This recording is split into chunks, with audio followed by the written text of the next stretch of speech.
$100, and he passed the torch to the King Abdullah, and he told him maintain that level. Or I won't be your friend anymore. Yes. Well, maybe that's a good point or time to go to the floor. It seems to me that a lot of the first half century of OPEC, and it's OPEC at the end of the day is a collection of member states, was defined a lot about the emergence of the NOCs and the sort of decline of the control of the IOCs, and then the arrival at a partnership level that, as Ali says, the UAE never departed from. I might just start at the floor by... sorry? Just one little... one short one. One very short one on the question of spare capacity. Okay. I mean, we don't want to sound to be very benevolent. This spare capacity really is not investment into that for becoming spare capacity. It's residual capacity because we used to use it. OPEC used to produce 33 million barrels per day at one time, and that went down to 13. We did not intend to keep 20 million barrels per day spare capacity. And the capacity now we have spare capacity is residual. We're not investing for it. I mean, let's not be so generous and say that we are keeping that spare capacity for the sake. Well, that's why I suppose there'll be a lot of arguments about whether OPEC will be able to meet the capacity challenges of the future. You look, Iran is 2/3 of what it was 25 years ago. Iraq, of course. Yeah. Sorry, Ali? No, but Dr. Ramzi, in fact, that's of course initial invested capacity and is there. However, maintaining that capacity, it takes a lot of investments. Yeah, because we cannot shut it forever. Just keep on maintaining it when when we need it. If you want a technical, answer to this, it costs money. It costs a lot of First money. of all, you have to drill wells to make up that excess capacity, and then while you are producing the wells, even if you are producing them at a restricted rate, which is not their potential, they decline, and you have to make up for that decline to maintain the higher capacity, not the production capacity that you are producing. Maybe it's a time to go to a drilling engineer on the floor. I'd like to just introduce James McCallum, CEO of Synergy, to trigger off the floor conversation. James, you have a comment or a question? A microphone just coming behind you. James the mic. If I could just please ask the panelists, just when they're talking and answering questions, just to come a little bit bring the mics a little bit closer, so that everybody can hear you in the back. Thank you. Thank you, Diana. Thank you, Sean. It's interesting looking at the agenda for the panel, and that we've spent a great discussion there discussing the history of OPEC, but we're also looking at it from a legacy standpoint. And Ali, you and I had a little bit of a conversation before coming in today around the brand of OPEC, the image of OPEC, and you've touched on that a couple of times.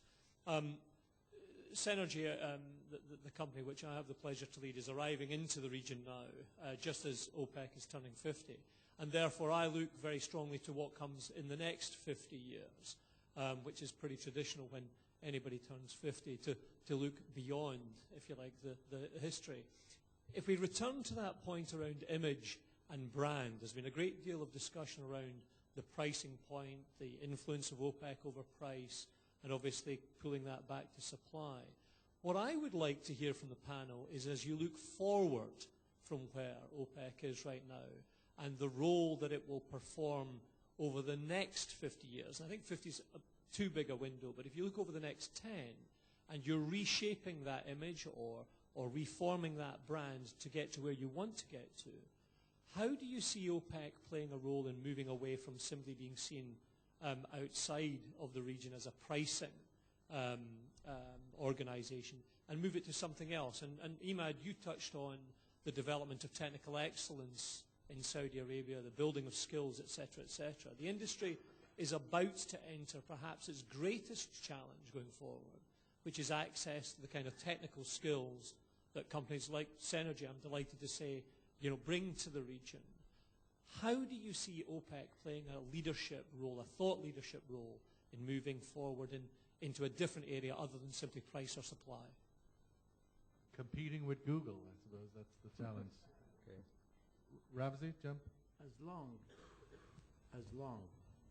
as there is oil available more than demand, we need OPEC.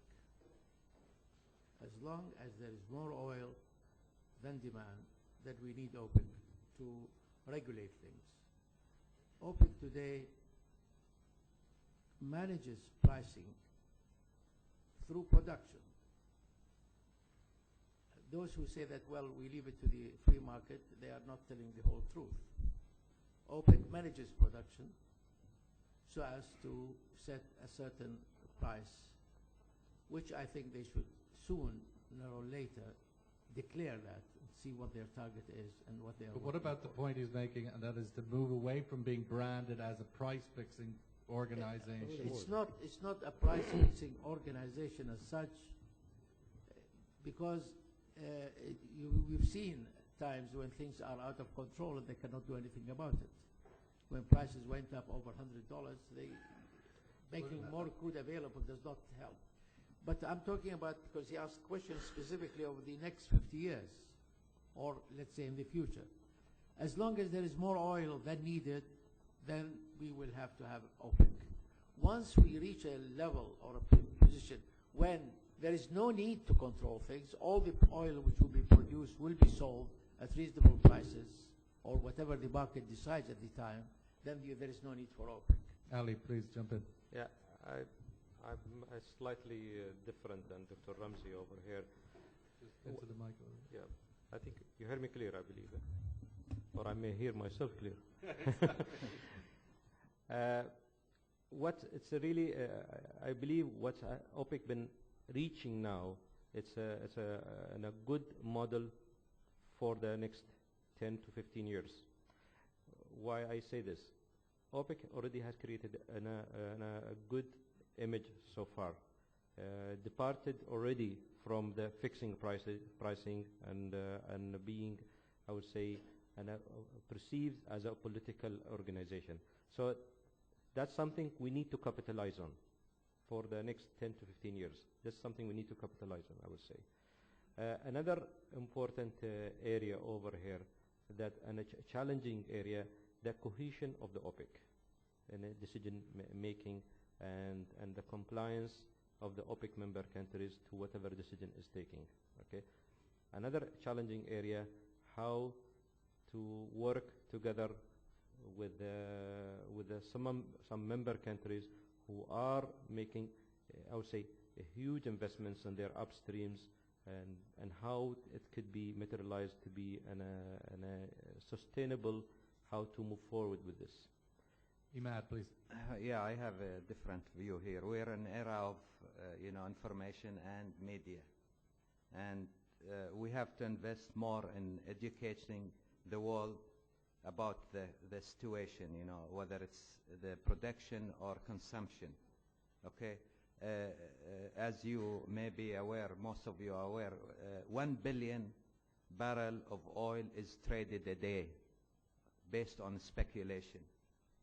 Okay, so OPEC is not controlling the price. That's right. It's the market, the speculators. Okay, so if you confront those guys with the right, information to all the people. The other thing is when it comes to controlling the price of fuel that people put into their cars, a big percentage of it is taxes that goes back to the governments of those consuming countries. It's not, most of the consuming countries, they get more revenue from taxes they impose on fuel than OPEC gets for their crude oil. And all these information, they have to be open and clear to everybody in the world. And the people will control their governments and the world.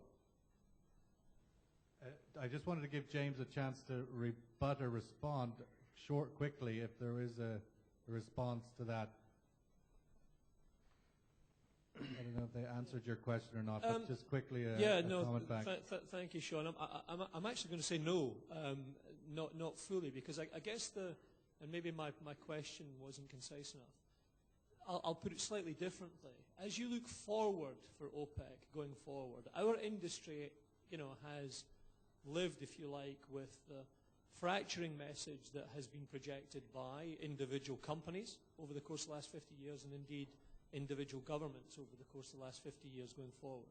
OPEC, if you like, within the industry has positioned itself as a credible body which often speaks, for a very, very large part of the industry, perhaps the whole industry. Do you see OPEC moving beyond this pricing issue into taking an industry leadership role, in areas of thought leadership, like the development of knowledge, like development of competency? We're over the course of the last year, the industry has struggled as a result of the image projected by the incidents in the Gulf of Mexico. We all recognize that. But as one industry, we need to change that if we're going to attract young people into the industry to help us develop going forward. Do you think OPEC will play a role in that space? I'm going to leave that for an answer maybe in the coffee break, because I want to go to another question at the back. If you might just introduce yourself, sir. Bismillah ar-Rahman ar-Rahim. My name is Hassan Marzouki. I'm the Senior Vice President of ADGAS, Abu Dhabi Gas Liquefaction Company. Pleased to be here, of course. Been in the industry since '67 when I joined as a trainee. Regarding the two parts of OPEC, first 30 years and the second years, we have really to be wise considering what really went there. First part really was a learning process where the technology was limited. The world was not as it is small village. It was a learning process for the OPEC members. The share of production from OPEC versus others was bigger, etc.